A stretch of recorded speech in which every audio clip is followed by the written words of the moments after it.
Wala na sigurong masasakit pa sa araw na makita ng dalawang mong mga mata yung taong pinakamamahal mo ng sobra may mahal ng iba. Sakit, no?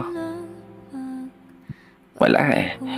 Kailangan mong tanggapin na walang permanente sa mundong to. Hindi lahat ng sayo mananatiling sayo. At hindi lahat ng gusto mo palaging gusto mo.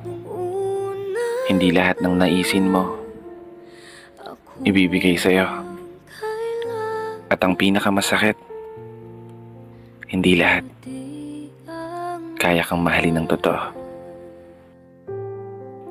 Alam mo, sabi nila, kapag dumating ka sa punto na hindi ka na nakakaramdam ng pagpapahalaga sa taong minamahal mo ng sobra, palayain mo na.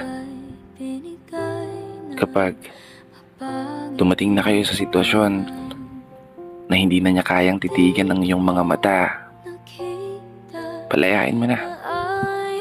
At kapag dumating na yung pagkakataon na hindi mo na maramdaman yung init ng pagmamahal, palayain mo na. Palayain mo na yung sarili mo. Kasi alam mo, hindi kahinaan ang pagsuko sa isang laban. Lalo pat alam mo na wala ka na rin pinangahawakan.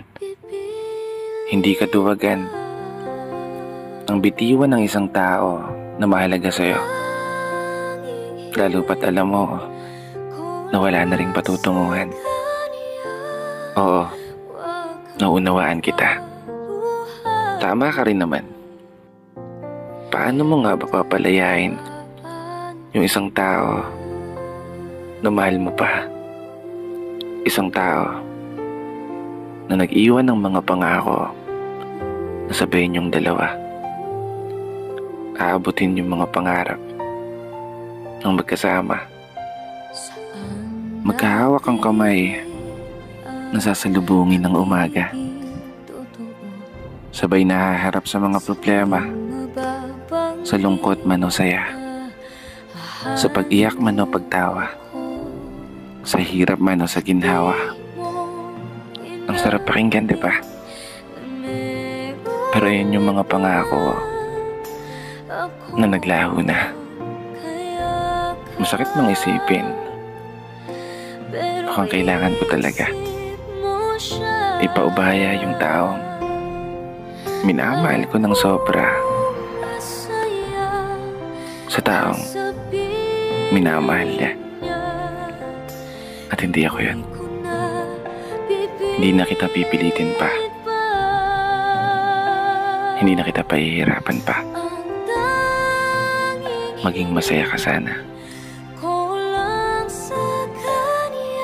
Dito na nagtatapos. Kaya isang pagpupugay para sa lahat ng mga tao na patuloy na nagmamahal kahit pa patuloy na nasasaktan.